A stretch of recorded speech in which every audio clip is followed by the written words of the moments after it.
I'm Chris Griffith. I was for 12 years tech reporter at the Australian newspaper and had various roles in technology going back to the 1970s, which is an awful long time ago, but it doesn't seem like that. I think this is a groundbreaking discussion at this conference, and that is the areas of domestic and family violence and what technology can do to, probably the most important thing is to try and head off these cases going to the catastrophic conclusions that some of them have. We've seen a horrific case in New South Wales recently involving a whole household where the house was set alight. I won't say any more, but those are the things that can happen at the end of the day, and I think everyone is appalled that it can happen. Technology has a bad name in this area to some extent. Surveillance technology is used to track victims, to stalk and spy on them. Social media spreads and popularises violence and controlling behaviours.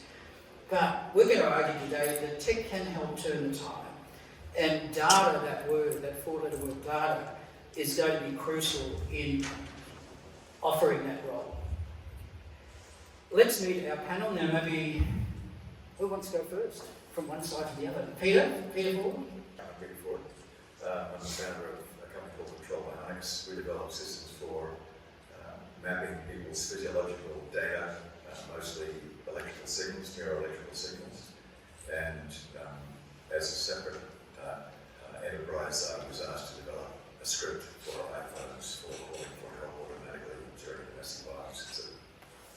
Sally? I'm Sally Major. I'm the Senior Privacy Manager for the Department of Corporate and Digital Development in the Northern Territory. My background is in IT. It's also in law enforcement and the police, criminal prosecution, and in child protection. And I'm now in a privacy space. So I've just been working on the 360-degree view of the child, the new case working system in the Northern Territory. And Janine? I'm Janine Mahoney.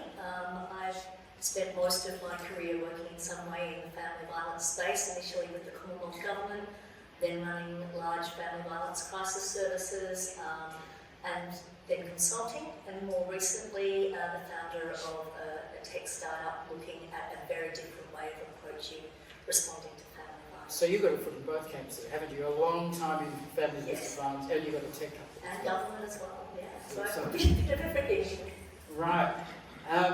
Now we have another panellist who can't be here, but she sent about a 2 or 3 minute video. This is Dr. Amanda Gearing, a journalist that I knew about 20 years ago at the Courier Mail, and she went on to do research into coercive control. You might be familiar with, in some states now we have coercive control legislation to try and curb these behaviours that lead to family violence. She couldn't be here today, but she did send this video. Amanda Gearing, welcome. You've spent a lot of time lobbying government, particularly up in Queensland, around the idea of coercive control and legislation for coercive control in domestic family violence situations. What exactly is coercive control?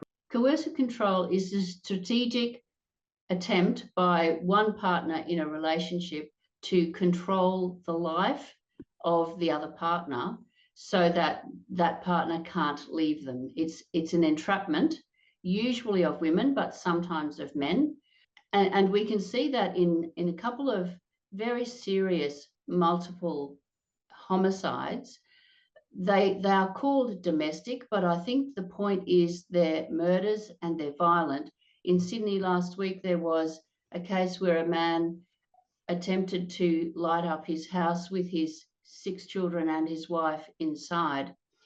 And what we know is that there are some new research findings, and that is that intimate partner homicide has a 100% correlation with coercive control, not with physical violence.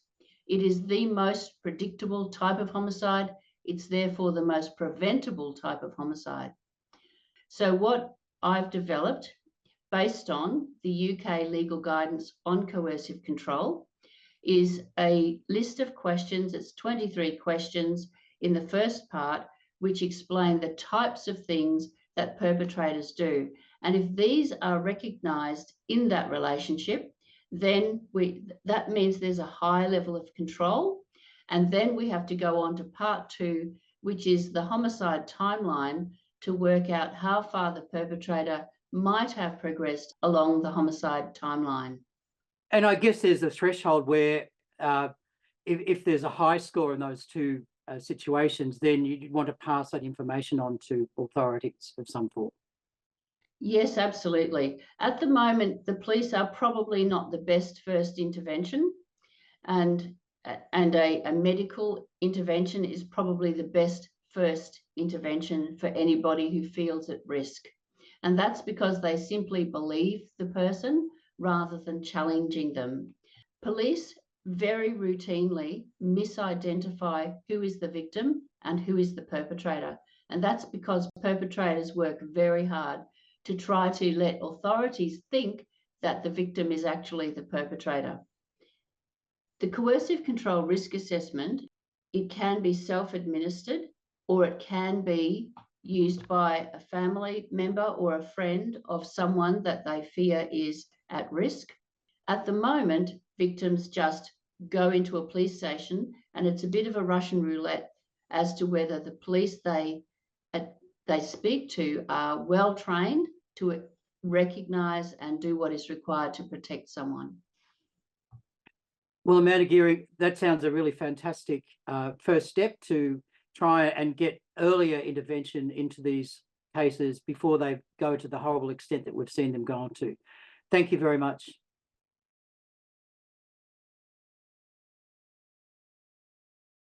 Okay, Janine, you've been looking at a lot of different ways of trying to do something around this, but a variety of ways for a long time to look at, what data and information can be provided early before these become really catastrophic incidents.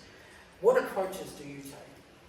Well, I've looked at, are we being successful in what we're doing at the moment? And if we have a look at the benchmark for success, often the community, government look at, are we meeting the recommendations of the reports and all of what government have done on reviews? And we can say, yes, we can tick those boxes. But when you ask survivors and victims, is it successful? They would say no, because you look at the statistics. Just in the last 4 weeks, we've had 8 women murdered, we've had 4 children murdered, and today there was an announcement of prosecution being added to the 2 men murdered in Sydney recently in domestic homicide. What we're currently doing is gathering data often after the events have become critical. And we gather it on the survivor. We look at what's happened to them. When I've worked with the literally thousands of women and children over the years, the one thing that they want is to be safe. They don't want to go and live in a refuge. They don't want lots of other things that disrupt their lives. They just want to be safe. The only way you can make someone safe is to look at who is posing the risk, who's putting them in a situation of threat or harm. We need to swap our thinking to be gathering the information, the data, the evidence around who's doing that. And we need to do it in real time, not weeks and months after that has occurred. So I think that changes spotlight onto the perpetrators is really critical for government to rethink. Don't look at just the survivor data, that's critically important as well, but look at the perpetrator data too. Has there been a problem generally across the country with agencies that even might have data, that data arriving in the right place and being assessed? So, for example, Hannah Clarke, the horrific Queensland murder case that I referred to, she, I understand, just reading up on the case, she'd been choked, there had been many early violent incidents, authorities were pre-warned. Somehow that didn't really make it through the consciousness of authorities. What's going on? Well, I think the biggest factor, and if you look at every review, Royal Commission inquiry, is that information is siloed. Every agency that collects information, that information is siloed within that agency. Often it's siloed within different parts of the agency. So, reports are made to, say, police, different reports are made to Family Violence Service, to the courts, and none of that information is shared. So information sharing is the #1 recommendation in nearly every report that I've seen, and yet we've struggled to be able to do that in the way that it needs to be done. And I think that, the the survivor as well of this violence has to go from agency to agency, retelling their story. It's recorded often in haste because there is such a demand on services. For example, a call every 2 minutes to police in Australia. It's often done in a way that could potentially be discriminatory. There might be preconceived notions about this person, or as was mentioned before, they could be misinterpreted as the offender. So, we're getting so much data duplication as people go from place to place.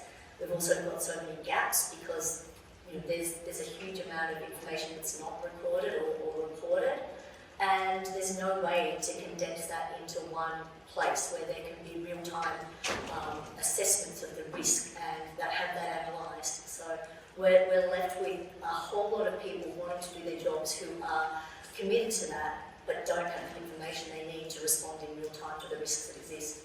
And as you guys point out, there's all these horrific cases that we read about. They don't just happen out of the blue. There's been a prelude of events leading up to them where there's the opportunity to learn about them through the data that you can collect, through the information. Absolutely.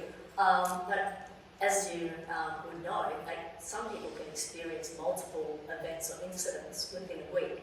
It generally takes, when you report that, 3 to 4 hours of time. With a police officer, if you go to the Family Violence Service, it's the same. You go to the court, it's the same. The way that the system currently works, it's inefficient, there's a massive admin burden, and you just don't get the information you need, that threat intelligence to understand what is required. The admin burden is where technology can make such a difference, and the introduction of the current tech that we have can absolutely revolutionise the efficiencies and productivities for frontline workers so they can do the job they need to do at the time they need to do it. And interestingly, you've also been investigating adapting artificial intelligence to this effort. In what way, and can you tell us about it? Yeah, absolutely. That's what I was just sort of leading into, is that when you are working frontline and you have systems that actually impede what you're doing because they're cumbersome, they take a long time. Often with police, you're having to write a statement, then upload it into the system, and then transfer it into an affidavit. The process is really time-consuming. If you have the ability to use AI in the way that it can be for good, you can be having the information analysed and already pre-populating admin reports, looking to streamline efficiencies within the services so their time is freed up. So what could be a 3 to 4 hour report time can be taken down into 1 minute if you've got tech that's gathered that information for you already by the survivor, shared to you, analysed, and then the AI can create the reports that you need, freeing you up to do the work that you need to do. So it's kind of triaging it, isn't it? It can be triaging, it can be producing a report for the survivor to read and then sign off and say, yep, that's correct. All of these things that take a lot of time can actually be streamlined. And those efficiencies and productivities have many benefits. It clearly will add to the safety for the person at risk, but it also takes that burden and burnout away from frontline workers. It saves the agencies a lot of money in that these workers are not having unproductive time spent doing work that could in fact be done by technology. Sally, bring you into discussion at this stage because your emphasis has been around the child protection, and let's not forget that when these horrible incidents happen, there are a lot of children who get killed or in other ways are impacted by family domestic violence. And you've worked extensively around child protection, including, as you say, police officer. Your story is also about data, information connection. Please tell us about the 360 view of the Child Project in the Northern Territory that will support vulnerable children and their families. What have we been doing? Okay, so the 360 view of a child, also known as the 360 VOC, will become active in the 4th quarter of this year. It's been a long process, but it was actually identified in the 2016-2017 Royal Commission to the Detention of Children in Care and also following a number of coronial inquests where children in the Northern Territory had actually slipped through the gaps and had been killed, that information sharing was not occurring as it needs to be. Those silos of information within the other agencies, Territory families probably would have acted differently and a lot faster to protect the children and put their supports around the families. So what it is 360 view of the child. We've required legislative change for this to happen. There's also been a lot of grant authorisations and code of practice that's had to be issued by the Northern Territory Information Commission because it steps outside those information privacy principles. And it will use basic identity data in like a phone book of people within each agency, but it will only pull data for somebody who is involved with the child protection agency, so the child, but it also extends to those close connections. So caseworkers who are dealing with an open case of a child, so a report that the police might have made because it's a family violence matter, those caseworkers will quickly be able to see in real time what's happening in that family and what's happening in that child's life. So they'll know what school that child goes to, whether or not there's been attendance at that school, what the attendance has been like. They'll know if the child is presented at the hospital. They'll know what disabilities that child has. There's going to be a whole range of information which is going to be quite a powerful tool for those caseworkers to help wrap their supports around the family, not just around the child, but also around the family, and it will extend into family violence situations because children are caught up in these situations. So it sounds like the program's a continuum from, cases that have been reasonably newly identified as a problem that may not have, resulted in legal actions through to ongoing support. Is that the idea? Yeah, it's ongoing support, so it will support any open child protection case, but it's also children in care, because the CEO has responsibility as a parent of the child, so those caseworkers are going to be able to see what's happening, 360-degree view of what's happening in that child's life. It's interesting that you talk about, the siloed information, because this crops up a bit. You might remember with the shooting of 2 police officers in North Queensland, there was an issue there about how the guns were not necessarily registered in that state, but our gun register was state-based, and we see silos in government across a wide range of areas in an age where we're going on with AI and that. What's the problem? Is it just that they all have different computer systems? Or? Well, it is different computer systems, but the Privacy Act and the legislation also view that information as silos of information. So each agency, even though they're sharing it under the data access agreements, they are still responsible for that information under the Act and how it's shared and how it's used or misused in some cases as well. So there's still a lot of protection around the agencies when they're handing over data. They want to know that there's good governance frameworks in place, that there's good training, audits, so that people aren't misusing that information. Because when we're talking about personal information, we're talking about people. It's not data, it's people that we're talking about, and it can have some serious risks and some serious impacts. Can you negotiate your way through this? Privacy is really important. Is there a way of trying to negotiate a better flow of information without breaching, people's privacy? Well, that's exactly what we've done. So, right. So yeah, it's going to be read-only view for the caseworkers. It's not going to transmit reports or anything like that. The caseworkers are still going to need to pick up the phone and ring the clinic that there's been a presentation, but the idea is that they know that there's been a presentation to a health clinic by that child. So it's just going to speed things up and make intervention more timely when it needs to be. So this is later in the year, as you were saying? Yeah, it has been pushed back a couple of times, but we're looking at the fourth quarter of this year.